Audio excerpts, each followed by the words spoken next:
Hey, what's up, guys? You know, when I first started woodworking, it was just a hobby, very casual hobby, just something I could go out in the garage, play around, have some fun. And most of it was for doing things around the house. Now, I had some experience and some knowledge in dealing with wood and building things from like a construction standpoint. But when it came to woodworking, making crafts or furniture, I was basically learning it all as I went and learning it all as I go. Heck, I'm still doing that. But I want to share with you 10 things that I had to learn the hard way. And hopefully, maybe this will make it a little easier on you as well. So let's go.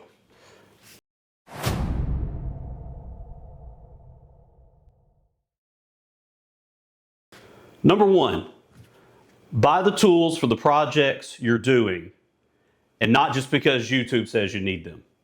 Now look, when I first got going, I watched a lot of YouTube videos trying to learn the tools I needed to buy and the things I needed to have and the way my shop needed to be set up and so on and so forth. We all do that, and those videos are fun and they're great to watch. But you got to be careful, that can get you in trouble. Certain tools are specialized for certain things. And if you're going to just, for example, you're making crafts, small crafts around the house for your friends and family, or you just sell at craft fairs or farmers markets, you don't need tools that are designed for spot-on, dead-on marking or building big pieces of furniture.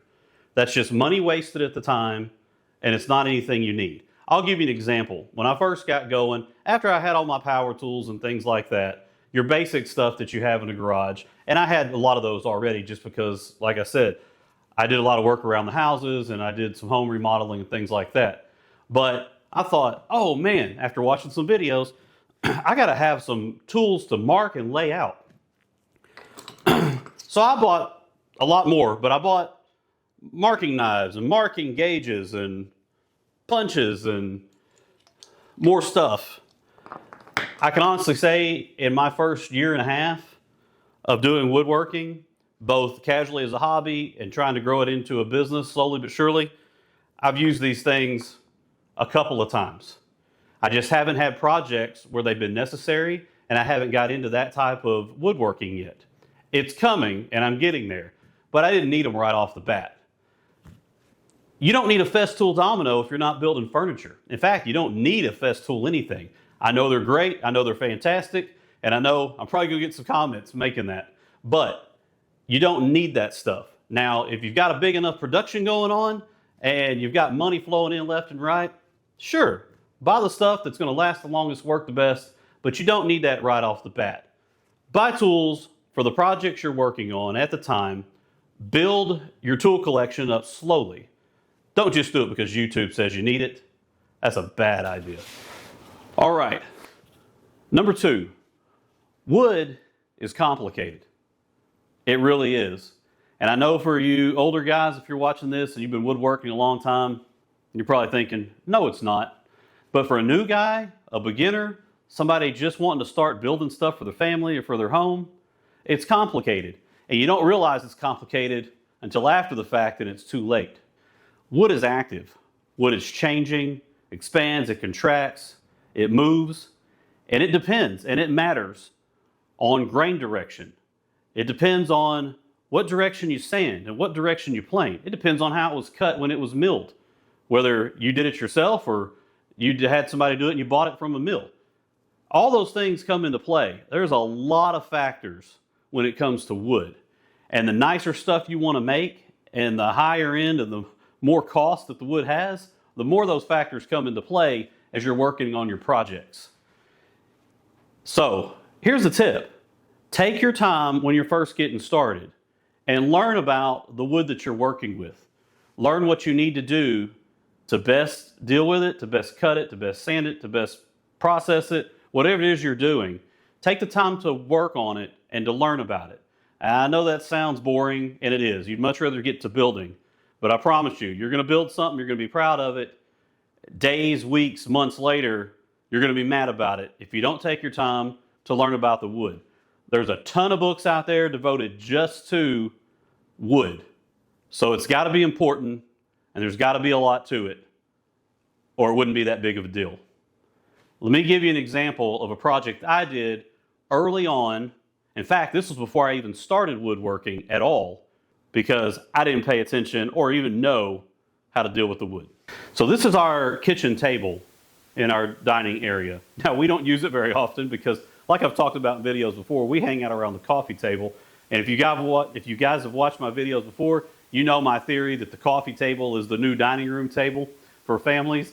But this is one that I built, like I said, before I started woodworking. And as you can see, this wood has bowed and gapped over time. Now, it's not horrible. It's not insanely warped. The top is still fairly flat. But I didn't know how to build a tabletop. I didn't understand that the wood was going to move. I didn't understand that it was going to do anything besides sit exactly where I put it and stayed screwed down to where I made it.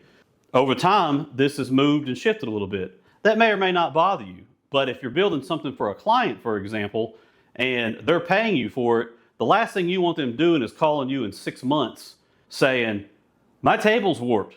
There's big gaps in it now. What are you going to do about it?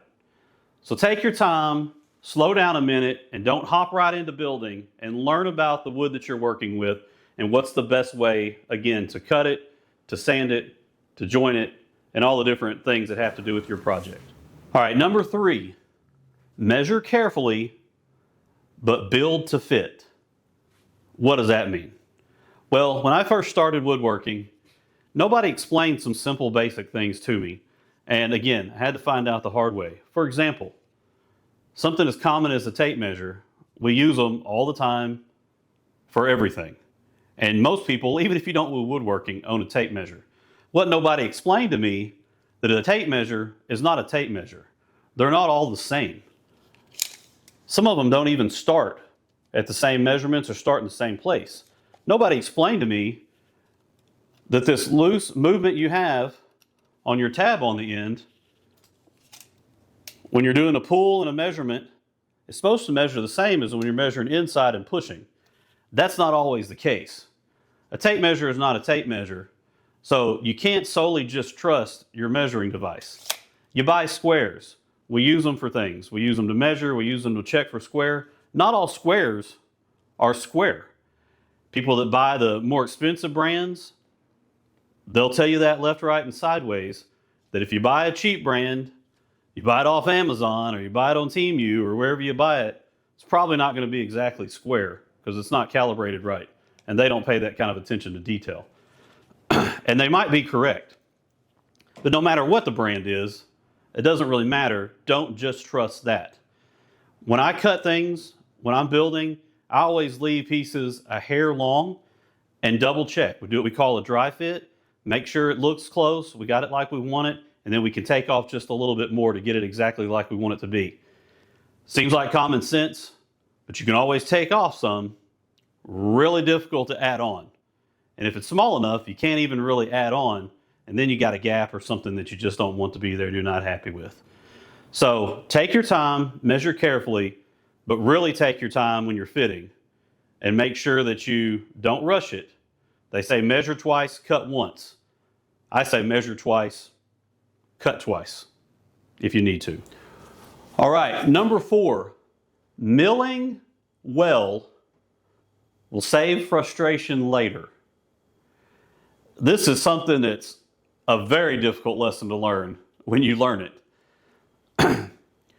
I don't care where you get wood. I don't care where you get your lumber. I don't care if it's cheap pine or it's expensive walnut or whatever it is. It doesn't really matter. You're going to need to take time and make sure that your wood is straight and flat, and that's your starting point. I had so many things that I built, even shop projects, where maybe it doesn't really matter how nice they look because I beat them up and I use them out here in the shop. But I didn't take time up front early on to straighten my edges, to flatten boards, because I thought it doesn't really matter. But man, one, it matters in the final outcome, especially if you're doing something for clients or you're doing something that you really care about the way it looks. But it also makes a big difference in the building process because every little bit of warp or bow or spot that a board's not flat is going to compound itself over the course of a whole project as you go forward. So stuff like planers and jointers, even table saws with jigs and the right sleds and things like that make a huge difference when you're milling up wood. And then you say, well, I bought it already milled up. It's surface to surface, whatever the case may be. You get it home, you leave it in your shop for a week until you get to your project, or leave it in your shop for a month till you get to your project. Maybe it's changed, maybe it's moved, maybe it hadn't acclimated correctly, maybe there's a big difference from where you bought it from. There's a lot of different scenarios. It goes back to the other one. Wood is complex. So take an extra 10 minutes, 20 minutes, 30 minutes, a whole day, whatever you got to do, depending on the size of your project, and make sure that you get the milling part correct. You've got the flat sides you want, you've got the straight edges. Before you even start, it'll save you a ton of headache. All right, number 5, sanding starts earlier than you think.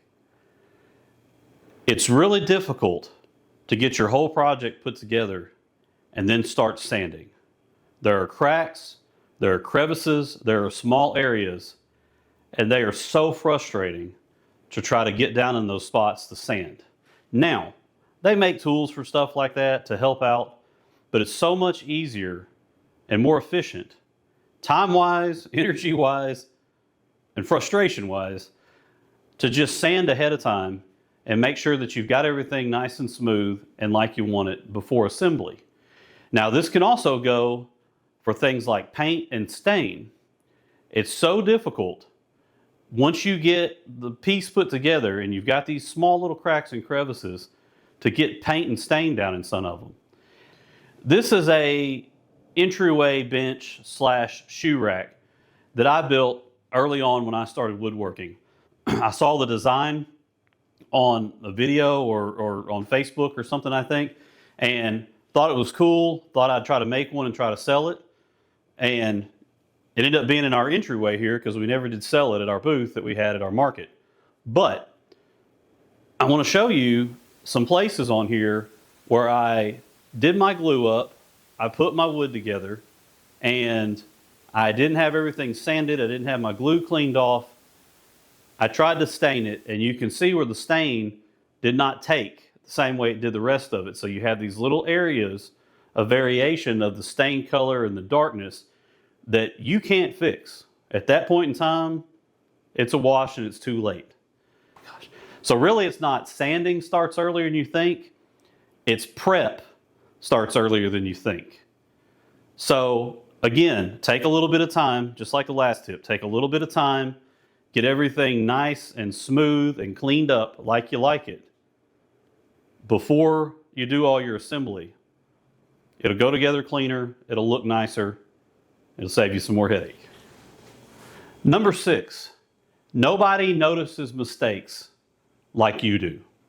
Now that may be a little controversial because some people are going to say it needs to be perfect, it needs to be flawless. And yes, that's the mindset we want to have when we're building, especially for a client. But a lot of times the clients or your family members, they're not going to see that tiny little spot that you know that's there because you built it. And many times you may end up making something worse by obsessing over it and trying to fix it.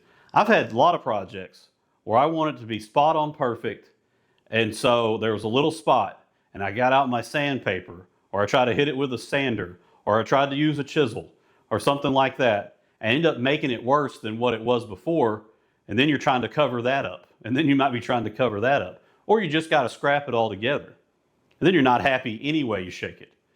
So not that we don't want things to look nice and we don't want them to look good, but woodworking is basically impossible to achieve perfection. I don't care how good you are, I don't care how long you've been woodworking, I don't care what kind of mastered or wizardry that you have. Perfection's impossible. And there's tiny little spots you're going to have in projects sometimes that only you're going to know are there. And as long as you feel good about the overall product, you feel good about what you're sending to the client, or you're giving to a family member, or you're putting in your own house, or whatever the case may be, as long as you know that it looks good, it's built right, it's going to hold up, and it's going to be a good value, especially if somebody's paying for it, then don't obsess over some tiny area that's not even going to be seen. That may make it more of a nightmare for you and may cost you more in the end than it did originally. Number 7, finish changes everything. Now that could be for the good or for the bad. Now, there's so many different ways you can finish a project, from the simplest things like sprays, polyurethanes, lacquers, oils, combination products, stains and polys together, shellacs, all the way up to high-end things like Osmo and all these other products. So there's so many different options when it comes to finishing things. Obviously, some types of finishes play nicer with some types of wood. Certain things are just more classic on certain types of furniture and projects. There's a lot of different options, and I'm going to keep going on with this theme of do your research, take a little bit of time first, and make sure you know what you're using and you're getting into. Because yeah, a finish can make a piece of furniture or any project look fantastic. It can also ruin it after you spend all your time and hard work building something. So take the time to learn about the finish you're using. Most of them have directions on the backs. The cheap ones all the way up to the expensive have guidelines on how to use it, temperatures to use it in, how long to let it sit, so on and so forth. Another little piece of advice is if you find a finish that you're comfortable with and you like the way it looks, there's nothing wrong with continuing to use it. Now, if you want a different type of look or a different effect from a finish, or you're using a new kind of wood or something, try something else. But again, do your due diligence, take your time, do your research, and learn about that finish before you put it on your product and possibly do more harm than good. Like I said, beautiful, beautiful way to finish off a product, no pun intended. But make sure it's a blessing and not a curse. All right, number 8. Organization saves more time than buying more tools. Now, yeah, I know, we all want more tools. And we talked about earlier, buying them as you need them instead of blowing the budget right off the bat. But what I'm talking about is having to buy more tools because you can't find the ones you already have. And there's nothing wrong with them.